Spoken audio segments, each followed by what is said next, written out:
Pratiksha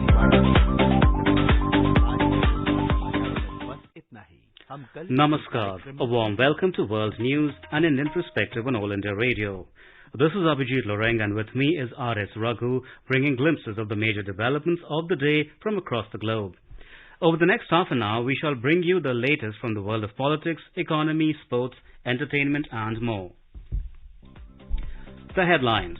India's Finance Minister Nirmala Sitharaman says India remains the fastest growing economy in assessment of global agencies and there is no question of the country getting into recession.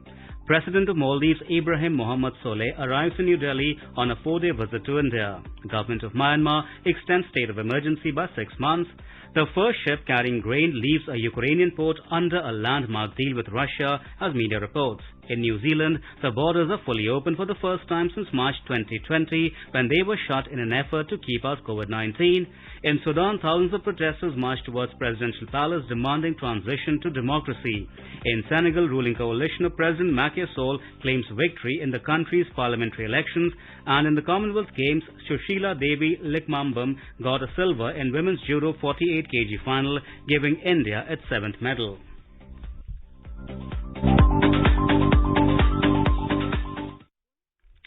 India's Finance Minister Nirmala Sitharaman has said that the government has taken all caution with utmost responsibility to safeguard the country's economy from any global developments. In the Lok Sabha, she replied to the discussion on price rise. Nirmala Sitharaman allayed fears of the country falling into recession. She listed various measures taken by the government in the last 2 years to safeguard the country's economy from COVID pandemic while continuing to implement welfare activities. Nirmala Sitharaman also said IMF and World Bank have assessed that India is the fastest growing economy in comparison to the world's biggest economies. Quoting Bloomberg survey, Finance Minister said India has zero probability of falling into recession. President of Maldives Ibrahim Mohammed Soleh arrived in New Delhi on Monday on a 4-day visit to India.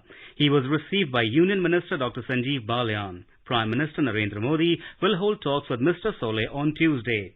Several agreements are expected to be signed after the talks. Mr. Soleh is also scheduled to meet President Draupadi Murmu at Rashtrapati Bhavan on Tuesday. External Affairs Minister Dr. S. Jaishankar called on the Maldivian President this evening. In a tweet, Dr. Jaishankar said India's neighbourhood first and Maldives' India first policies are complementary. He added that these policies take the special partnership between India and Maldives forward. Mr. Soleh is also scheduled to visit Mumbai on Wednesday. Maldives is India's key neighbor in the Indian Ocean region and occupies a special place in India's neighborhood first policy. India was among the first to recognize Maldives after its independence in 1965 and to establish diplomatic relations with the country. In recent years, the partnership has witnessed rapid growth in all areas of cooperation. President Soleh's visit will provide an opportunity for the two leaders to review the progress made in this wide-ranging partnership and lend further momentum to it. Unpublished AI News Delhi. In today's Hotspot section, we bring you an AIR News exclusive, an interview with India's Coal Secretary, Coal Sector Reforms in India. The interviewer is Shubhamoy Bhattacharjee, Economic Analyst. We are speaking today to the Secretary, Ministry of Coal. Mr. Jain is the architect of a large part of India's energy policy over the past few decades. His work on developing India's energy policy website is a model for students who want to understand how India's energy security has been framed. He has created probably more analytical tools to analyze India's energy issues than probably few universities can handle one full semester. So welcome to us, Mr. Jain, and thanks a lot for taking out the time. And our thoughts obviously go back to a very difficult year that you have had last year when crisis in the Indian energy security, in the Indian energy scenario developed. So without me trying to say anything, how did it develop and what were the ways in which you went about handling it, almost sitting like as a control room? Now let me take you back last year to the sad events which took over major part of the world, including India, in the months of April, May and June, with the Delta strain of the COVID-19. It was at that time that the whole country went into a lockdown, forced or otherwise voluntary, and shops closed, factories closed, malls closed, and the power consumption really fell down. Incidentally, the spillover of coal stocks with the coal mines of Coal India Limited were historically high when the year began. And that happened obviously because, as you say, the power demand fell, so there was no offtake from the mines, so Coal India's stock went up massively. That also happened because of the first strain of COVID, which struck the globe for the first time in the year 1920, the 2021. So in 21 year ending in 31st March 2021, we were carrying huge stocks, and then the Delta strain came. So our production was impacted. There was not much demand, and traditionally in the period of Q1, which is April, May, June, power plants stock up coal, because then in Q2, which we are seeing right now, July, August, September, the monsoon set in, and coal cannot be evacuated comfortably from the coal mines. They get flooded. But last year that stocking up did not happen. There was a lack of enthusiasm from the power sector also for the demand, because nobody knew when the Delta wave would be controlled. So when the Delta receded by July last year, the demand was back. And the pent-up demand, factories were running short of supplies, shops were running short of supplies. So production really ramped up. People started coming out of homes. So July, August, September saw the demand really go up. And that is the time when global developments also impacted the coal sector. India traditionally has had 8% of its power generating capacity in the thermal sector based on imported coal supplies. Those power plants were set up along the coasts, and they are boilers that are technologically incapable of consuming Indian coal. So due to the global upsurge in demand, coal prices shot up by 3x, and those plants, they stopped working because their commercial arrangements with the buyers in the Indian power sector did not easily facilitate the passing on of the high prices of coal. So you were getting series of bad news one after the other and the coal Mantralaya, and it must have been a very difficult time for you to have marshal all the resources. Because people feel that India has so much of coal, and Coal India Limited is a Sarkari company, and coal will be available on demand. So this 8% which plants running at less than half capacity, their demand had to be fulfilled by the Indian coal supplies, and there was an upsurge in demand. So all of that led to a situation where by the first week of October, the coal stock at the thermal power plants fell to just maybe 4 days of stock. So it is not that after 4 days the coal would become zero, but it was gradually depleting. And that is the time when there was a national scare, and then we had to step in. And lots of high blood pressure all around. Certainly, because you cannot allow blackouts, and India has never had that, and being responsible governments, responsible officers, that cannot happen.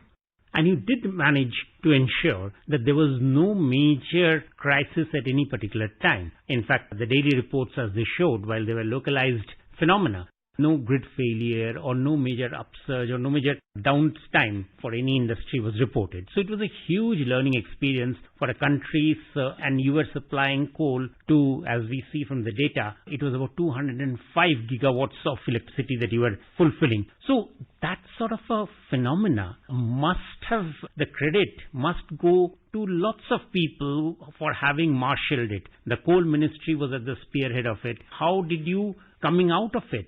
What has been the key lessons now that you feel that now we are into the next monsoon, that we are already prepared for and are ready to handle the crisis? This year the learnings are almost, let us say, a three-pronged strategy. First strategy is that we have been prevailing upon the railway network to give us as many rakes as possible. Because one point which I must share with the listeners is that while we do have enough coal to meet the requirement of the power sector, but sometimes the infrastructure in our mines to be able to evacuate the higher volumes, or the railway network availability of rolling stock is not adequate to shift out this sudden upsurge in demand. This year we have been networking with the railway ministry and of course with the power ministry, and I must say the railways have done a fantastic job. So the first strategy has been that we are shipping out as much coal as we can in the first quarter, as a result of which by the end of this month we hope to have much higher coal at the thermal power plants than we have seen in many years. Number one. Number two, Coal India's own production targets have been ramped up. Against the 622 million tons of coal production last year, this year they are likely to produce about 700 million tons. So in this H1, we are hoping to produce at least 20 to 25% more coal. So the second strategy has been that we are producing as much coal as we can, and the first strategy was, of course, shipping out. And the third strategy is that we have also pressed into action the private sector and the non-CIL coal sector who were given mines. You remember after Supreme Court's cancellation of coal mines in 2014-15, we have been allotting coal mines. So for the last 2 years, we have been working very hard with the states, with these allottees, that they should remove, we are trying to remove all regulatory hurdles. Their production this year against what was 89 million tons last year is going to be about 140 million tons this year. So the captive mines and the private sector, the state gencos, their production has also come as a great shot in the arm towards Atmanirbharta. Those are very impressive numbers. Our listeners may not often know that coal mine, especially during the monsoon, is a very difficult exercise, since large number of our mines are open cast mines. Mr. Jain, with your experiences, how difficult does it become to mine coal during the monsoon session? Would you walk our listeners through some of the challenges that happens so that there's a better appreciation of the scale of effort that's needed? Coal is actually a surfacial mineral. What we mean by that is that just like limestone, iron ore, bauxite, coal is found quite close to the earth's surface. It's not deep-seated mineral like gold or probably diamond or some other minerals. In the case of coal, you have to remove the earth on top, which at times could be 5 meters thick overburden layer. In the rainy season, as you can see in your own gardens, when rain falls, it soaks into the soil and the soil becomes very wet and difficult to handle. So you can imagine that the stripping ratios, which are often 1:5, which means to remove 1 ton of coal, you have to remove 5 cubic meters of earth. So removal of earth, picking it up, exploiting it and taking it to some distance is a challenge. It has become very heavy. Secondly, the mines get flooded, and most of our coal mines are in eastern central India, which are very high rainfall areas. You can imagine that right now in Nagpur and Hyderabad, where we have 2 coal companies, they have received almost 1,000 millimeters of rain in the last 15 days when they are supposed to get 1,400 millimeters in the whole year. So when mines get flooded, it becomes difficult to even remove the coal which may have already been mined in, which is lying over there. And then the roads get slushy. There are accidents. These are heavy duty dumpers almost carrying 200 tons of coal. So we don't want accidents either. So these are the problems which you face in any mining sector where there is surfacial mineral removal involved. After 2015, after Supreme Court had cancelled the coal blocks which were given away to private sector and to captives, etc., the government has had a very liberalized regime which it has been liberalizing over time. So since 2015, now 2022, the 7 years, we have given away a whole lot of mines, and right now also as we speak, coal mine auction rounds are in progress. Today, the entry barrier to getting a coal mine is virtually negligible. There is no minimum expectation of a capital net worth, there is no expectation of technical experience, and there's a very little revenue share on which the coal blocks are going away. So we are expecting the power sector to be catered largely by Coal India so that, they can meet the requirements of supply of coal at reasonable prices, so the power prices remain static. But the private sector, which runs steel and aluminium and they supply all over the world, now they are looking at a globalized trade. You have seen how steel sector made tremendous profits in exporting steel, etc., and iron ore. So they need to meet their energy requirement to the extent that they can. Whatever we can give them after meeting the requirements of power, rest they need to produce their own coal, and then they're also dependent on imported supplies. Well, Mr. Jain, there has been encyclopedic coverage of India's coal sector at a time when probably the world is looking at India's coal sector much more intently than at any time. And I could have thought of nobody better than you, the Secretary of the Ministry of Coal, plus your expertise in the sector, which taken our listeners on such a wonderful journey of understanding the dynamics of the sector. Thank you very much for joining us, sir. Thank you very much.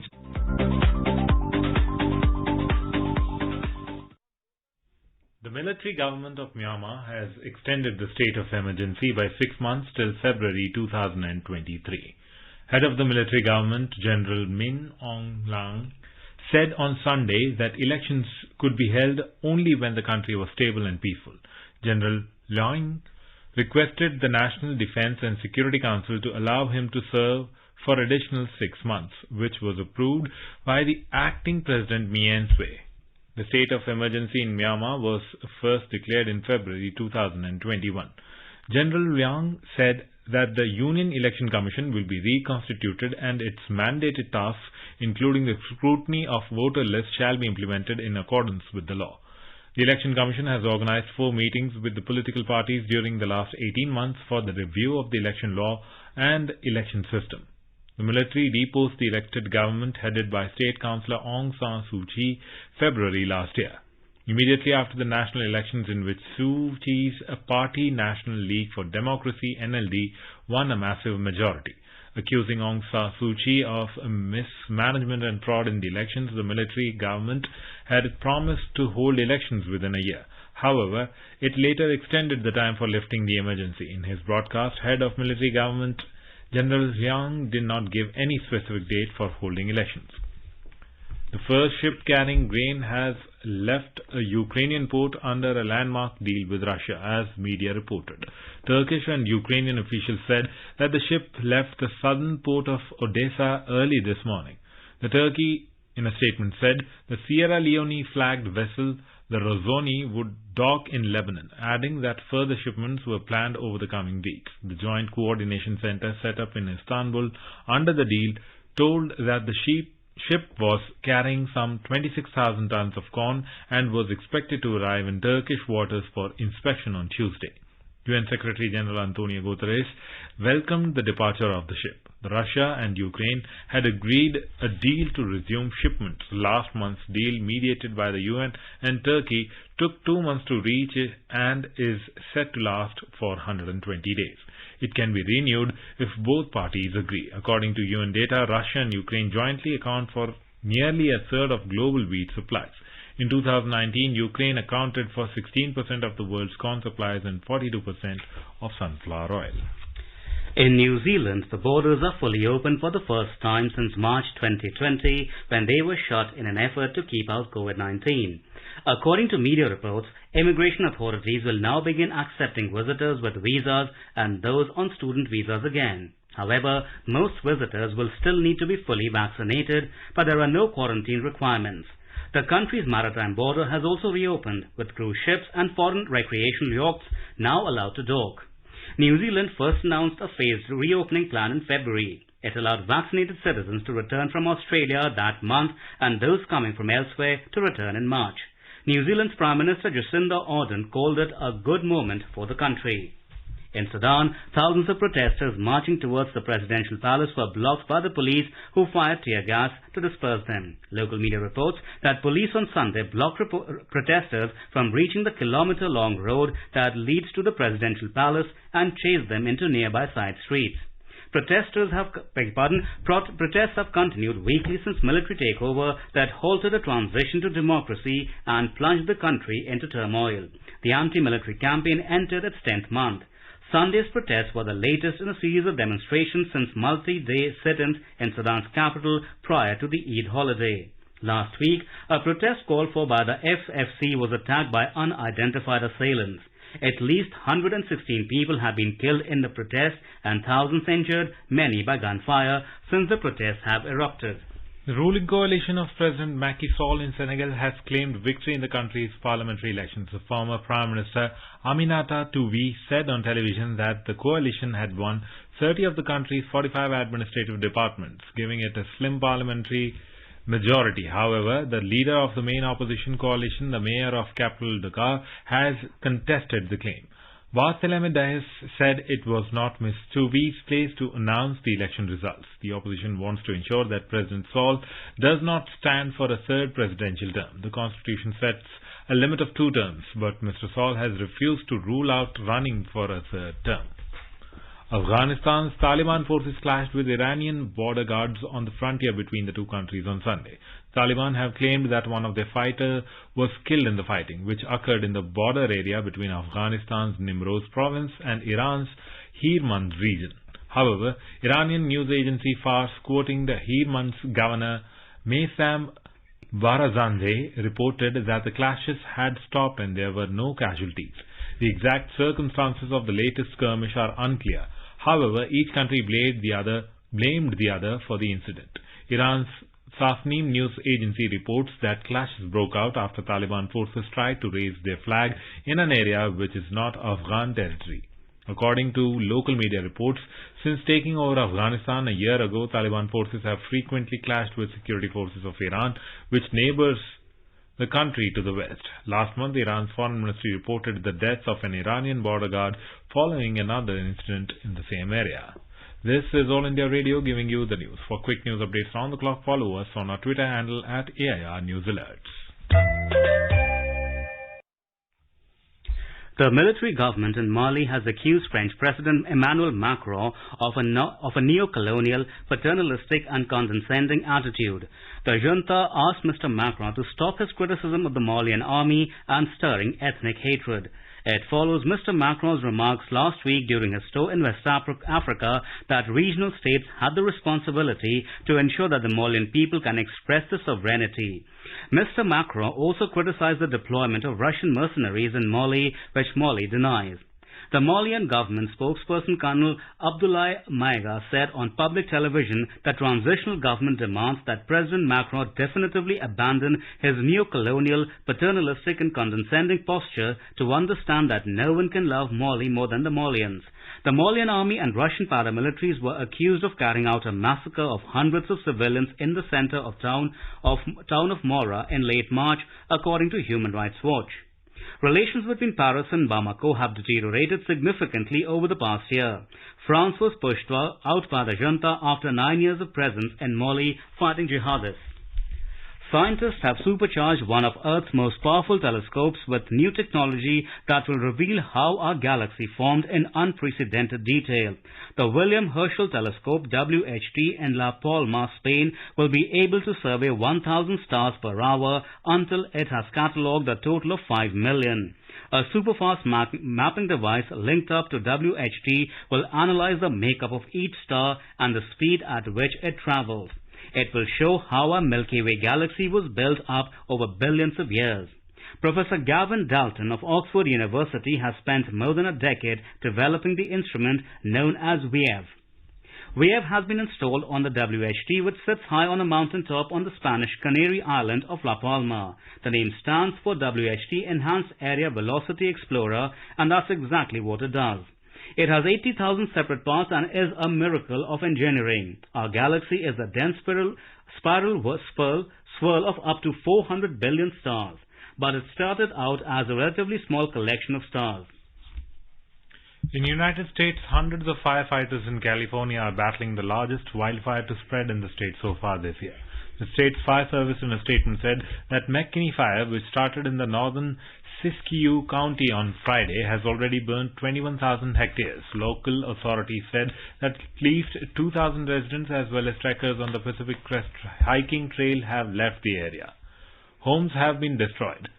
California Governor Gavin Newsom said a state of emergency was declared in Siskiyou County on Saturday after homes were destroyed and infrastructure was threatened. A red flag warning indicating the threat of dangerous fire conditions is in place as California suffers from persistent drought conditions.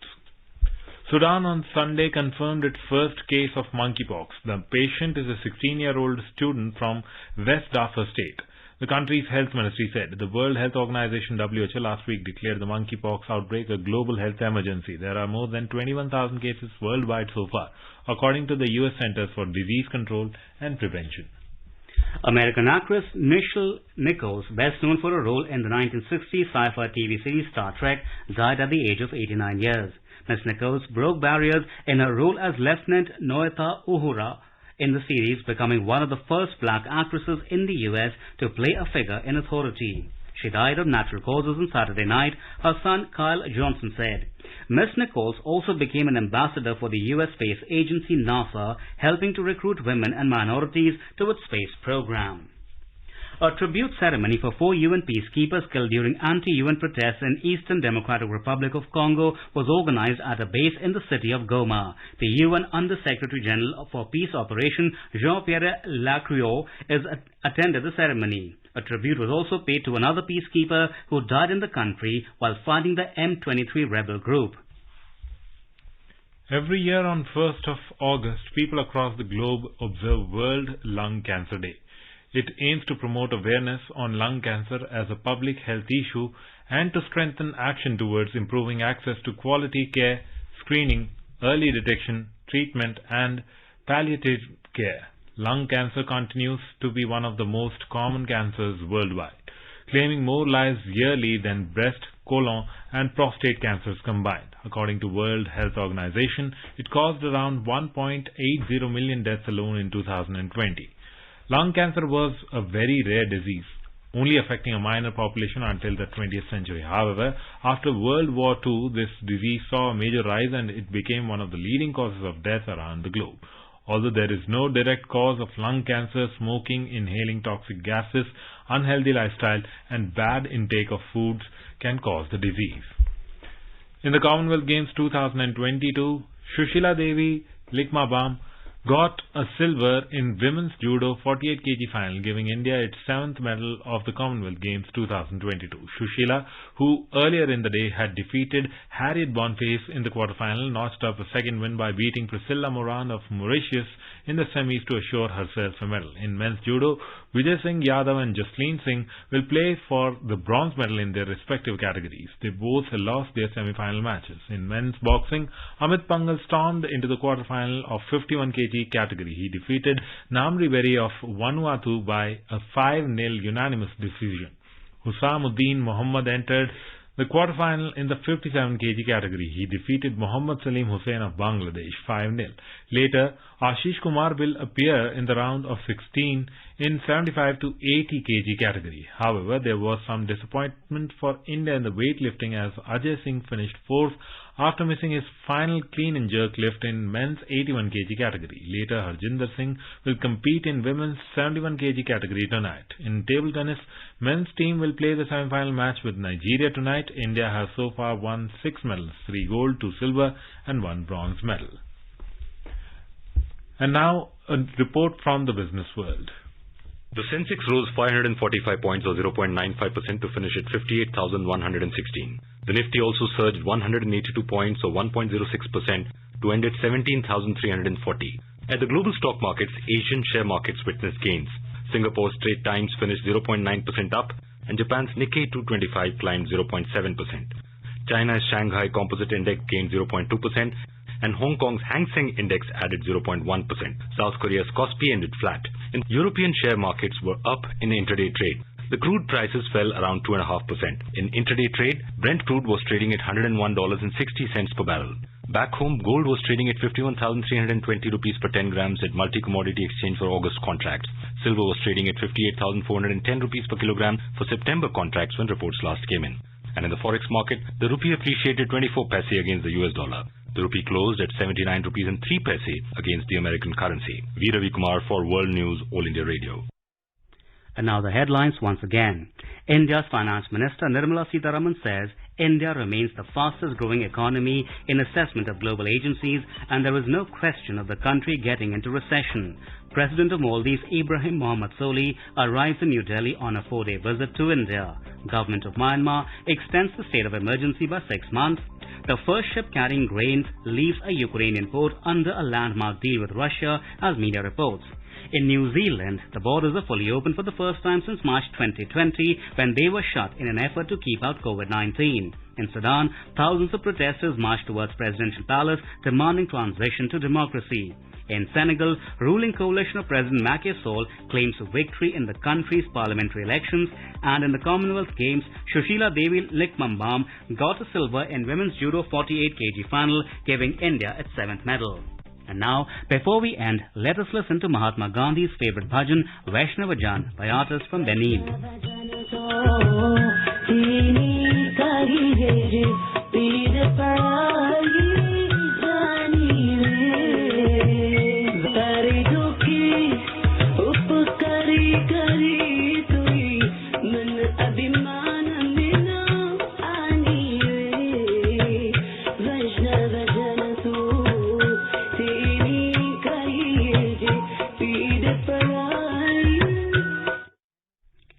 And with that, we end this bulletin. We'll be back at the same time tomorrow with the next edition of World News.